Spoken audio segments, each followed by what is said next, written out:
This is the mouse we'll be looking at, the Centrophorus 2. Now, I know what you're thinking. This is not a new mouse, but it's still popular today, so I thought, let's review it. It is the successor of the first Centrophorus mouse from a while back, and it was so popular it was once the most reviewed budget gaming mouse on Amazon. Nice. Now, I'm not sure why people like this mouse so much since it didn't have a lot of high specs. All I can think of is maybe it was the cheapest Redragon mouse on the market back then, and also it really stood out against the other mouses. So what changes has Redragon made to the Centrophorus 2, and is it also a proper upgrade? We're gonna find out. But firstly though, I got a bone to pick with Redragon. Hold up! Because here in South Africa, we have this as packages for our Redragon gaming mouses, but this one, which is available in the US and the UK, has this awesome plastic casing, and even though it is smaller, but it looks so much better. And opening it is a lot easier. Just look! Redragon, you're holding us back. That's right. And inside you will find a mouse, an instruction manual, and a sticker, nothing else. And it has a black braided 1.8 meter cable with gold plated USB. They use the same body, and that means it's the same dimensions,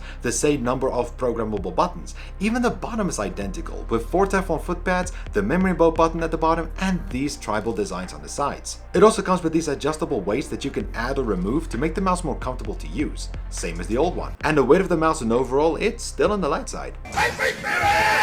The Centrophorus 2 has got that rough gritty surface that feels a bit like sandpaper instead of a smooth rubber coating. Again, the same as the first Centrophorus. The first Centrophorus could only reach a DPI level of 3200, but the Centrophorus 2 can reach up to 7200 DPI. Plus, the Centrophorus only had 3 DPI levels to choose from, while the Centrophorus 2 has 5, which is a great improvement. But you definitely cannot miss what Redragon added, and that's RGB lighting. The first Centrophorus had LED lights and some effects, which is all good and fine, but looking at the mouse's body design, it was actually meant for RGBs, making the mouse look more modern, and it has up to 10 light effects that can be changed via the software.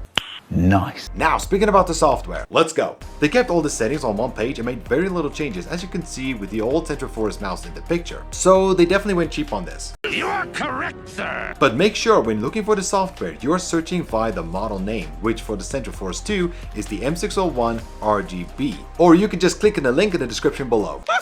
And as I said, everything is on one page. You can change the buttons functions on the top left, and that includes changing it to multimedia functions, either a DPI lock, or even disable them.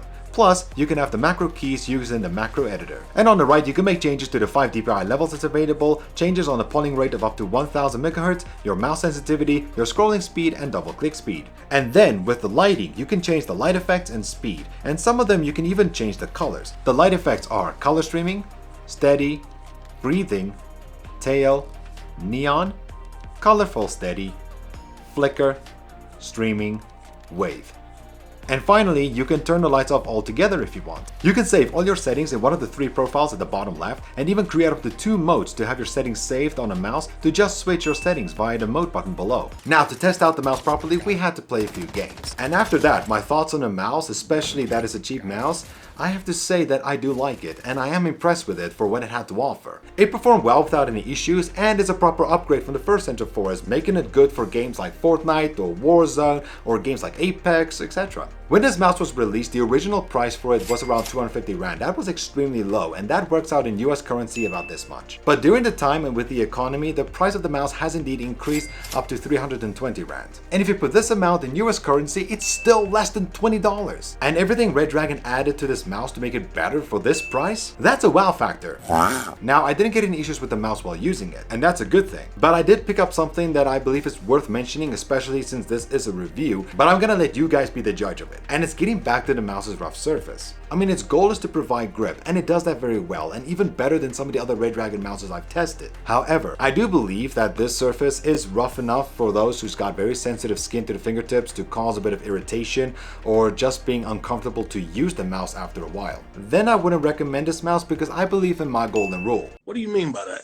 The mouse can have the most buttons in the world, followed by the highest DPI level existing. It can even be made out of gold. But if the mouse cannot provide comfort for you to use it for long hours of gaming or work or whatever it is you want to do, then it is pointless. Comment below and tell me what you think. Do it! But if you don't have an issue with this, then I would say go for it. Get the Centrophorus 2 because you do get a lot for your money. Especially if you're a starting gamer or you're just looking for something different and working still on a budget. And that's the review, guys. Thanks for watching. Subscribe for more and I'll see you in the next one.